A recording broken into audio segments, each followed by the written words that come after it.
সবচেয়ে বড় বিষয় হলো যুবসাথী যে প্রকল্পটি ছিল, যেই প্রকল্পটিকে যুবশক্তি করা হয়েছে এবং যেই প্রকল্পের অধীনে রাজ্যের শিক্ষিত বেকার যুবকদের প্রতি মাসে ৩,০০০ টাকা করে দেওয়ার কথা বলা হয়েছিল, কি হলো সেই প্রকল্পের? এবং সেই প্রকল্পের কোনো আপডেট বা কোনো কথাই, কোনো তথ্যই কিন্তু শোনা যাচ্ছে না। তো এই অবস্থায় অনেকের মনের মাঝেই কিন্তু অনেক কৌতূহল তৈরি হয়েছে এবং অনেকেই অনেক রকম ভাবনা চিন্তা করছেন।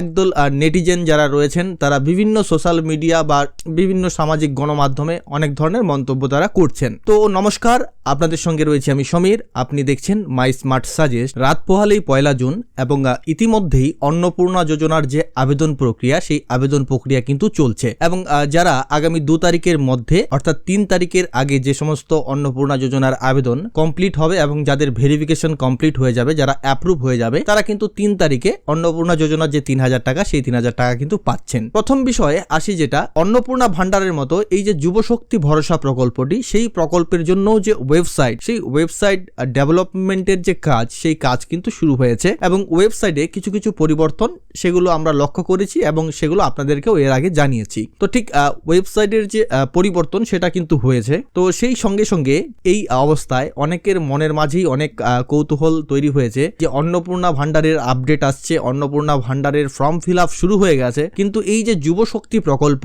সেই প্রকল্পের নিয়ে কোনো আপডেট আসছে না। তো এই অবস্থাতে অনেকেই অনেক কিছু ভাবছেন। যেমন আমি দেখছিলাম এই 2-1 দিন যাবত বিভিন্ন সামাজিক গণমাধ্যম অথবা লোকাল যে এলাকাগুলোতে বা অনেকেরই একটা ভাবনা তৈরি হয়েছে, যেটা তাদের দাবি যে অন্নপূর্ণা ভান্ডারের মতো, অন্নপূর্ণা ভান্ডারে যেমন বলা হয়েছে যতদিন না পর্যন্ত অন্নপূর্ণা ভান্ডারের যে আবেদন প্রক্রিয়া সম্পূর্ণ হচ্ছে বা এই সম্পূর্ণ প্রসেসটাকে কমপ্লিট করা যাচ্ছে, ততদিন পর্যন্ত যে লক্ষ্মীর ভান্ডার পূরণ প্রকল্পটি, সেটি চালু থাকবে। তবে এই ক্ষেত্রে যুবশক্তির ক্ষেত্রেও এমনটাই যদি করা হয়, মানে যতদিন না পর্যন্ত এই যুবশক্তি প্রকল্পের আবেদন প্রক্রিয়া বা সমস্ত প্রসেসটাকে কমপ্লিট করা যাচ্ছে, ততদিন পর্যন্ত যদি পুরনো যে যুবসাথী প্রকল্পটি ছিল, যারা টাকা পেতেন তাদেরকে সেই টাকাটা দেওয়া হয়, মানে পুরনো যুবসাথী প্রকল্পটাকে কন্টিনিউ করা হয়, সেই বিষয়টা নিয়েও অনেক ক্ষেত্রে আলোচনা হচ্ছে। তবে দেখুন, এই যে আলোচনাগুলো, এগুলো কিন্তু আমার আপনার মতো সাধারণ মানুষের আলোচনা, তবে এগুলো কিন্তু কোনো প্রশাসনিক লেভেল বা কোনো আধিকারিক লেভেলের কোনো তথ্য নয়। তো এই অবস্থায় কিন্তু মানুষের এমন দাবি রয়েছে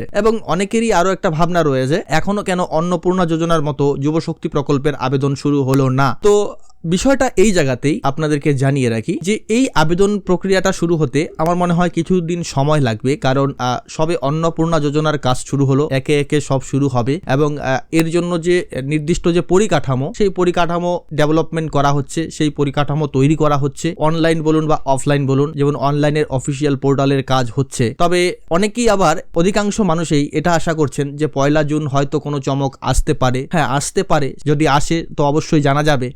অনেকের ধারণা জুনের প্রথম সপ্তাহেই হয়তো যুবশক্তির ব্যাপারে কোনো না কোনো আপডেট আসতে চলেছে, বা অনেকেই আবার এমনটাও ভাবছেন যে জুনের 3 তারিখ অন্নপূর্ণা যোজনা 3,000 টাকা দেওয়ার জন্য যে মিটিংটা হবে, সেই মিটিং থেকেই হয়তো যুবশক্তির ব্যাপারে তথ্য বা কোনো না কোনো ঘোষণা উঠে আসতে পারে, এমনটাই আশা করছেন। তো দেখুন, এখন যেটা বিষয়, আমাদের একটু ধৈর্য ধরতে হবে, একটু অপেক্ষা করতে হবে। দেখুন, সবকিছু যে পরিকাঠামো, সেটা তৈরি করতে কিছুটা সময় নেবে বা সময় সাপেক্ষ ব্যাপার। তো আশা করা যাচ্ছে যে জুন মাসের প্রথমার্ধের মধ্যেই এই যুবসাথী নিয়েও কোনো না কোনো নতুন তথ্য অবশ্যই আসতে চলেছে। এই যে ওভারঅল বিষয়টা, এই বিষয়টা নিয়ে আপনাদের কি মনে হচ্ছে বা আপনারা কি ভাবছেন, সেটা অবশ্যই এই ভিডিওতে কমেন্ট করে জানাবেন। আর ভিডিওটি ভালো লাগলে অবশ্যই লাইক করবেন এবং শেয়ার করে অন্যকে দেখার সুযোগ করে দেবেন। ধন্যবাদ প্রথম থেকে শেষ অবধি ভিডিওটির সঙ্গে থাকার জন্য।